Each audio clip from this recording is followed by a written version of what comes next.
What's going on, guys? Faris Khan here, and today I'm going to be teaching you how to build reactive strength.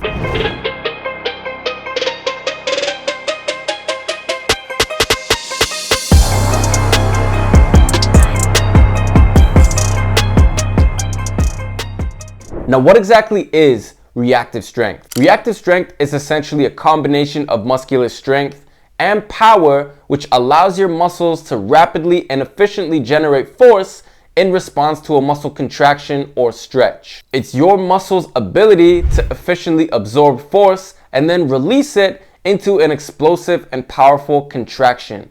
This is extremely crucial when it comes to athletic movements such as sprinting, jumping, and changing directions. So if you want to get better at each of those aspects, then you need to build a good level of reactive strength. Now, how exactly do we build reactive strength?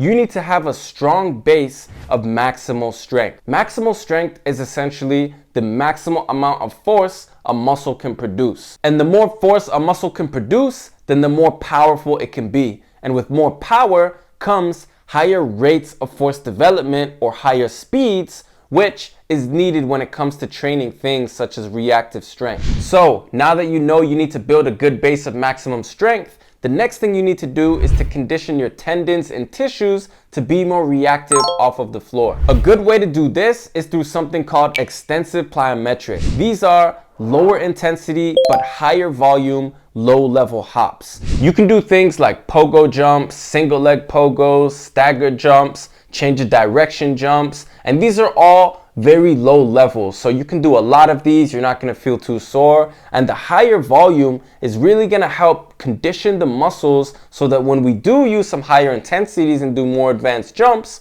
your muscles have the capability to actually withstand forces and you're going to be able to react better off of the ground. Now, one of the key characteristics of plyometrics is the fact that it utilizes something called the stretch shortening cycle.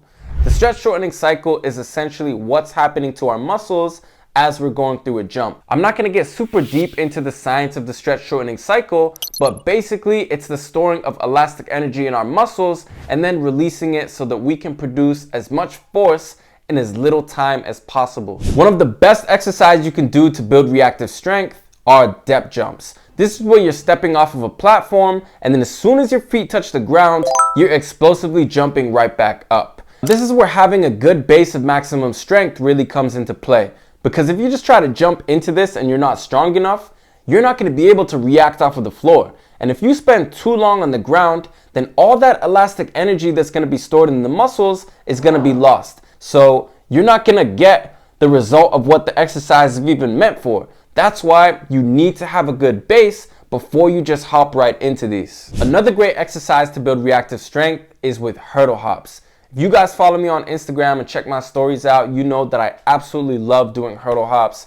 I do these at least once a week. They're one of the most reactive things that you can do. And why I love them so much is because you can alter its difficulty very easily. Either you're jumping a little bit further or you're using a hurdle that's a little bit higher. You can add in some single leg. You can do different directions. There's so many variations of the hurdle hop, and the whole point behind it is to be very reactive on every single hop that you do. And again, this is pretty advanced. So if you don't have the level to do it, then you can start with something very low level, like very tiny hurdle hops, or you can just do some pogos, build up that conditioning so you can be more reactive off the floor. But again, these ones are amazing. And if you have the ability to do it, then you should definitely do them. And my all-time favorite exercise, and probably the best thing you can do for your reactive strength, you guys ready for it?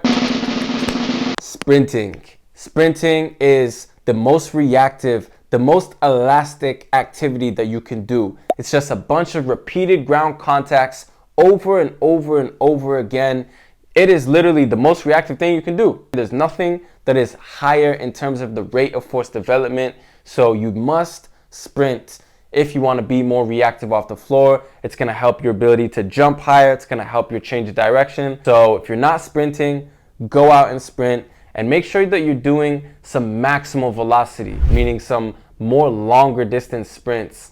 Nothing that's going to be just 10 to 20 meters or so. You want to do things longer. That way you get even more benefit from it. So definitely add those ones in if you're not doing it, and you will see some incredible benefits to your reactive strength. There you have it, guys. Hope you enjoyed this video. If you have any questions, leave it in the comment section down below, and let me know what kind of videos you guys would like to see next. Be sure to give this video a thumbs up and share it with everybody else you think can benefit, and make sure to subscribe so you don't miss any of my future content. Thank you all so much for watching, and I'm gonna see you guys soon.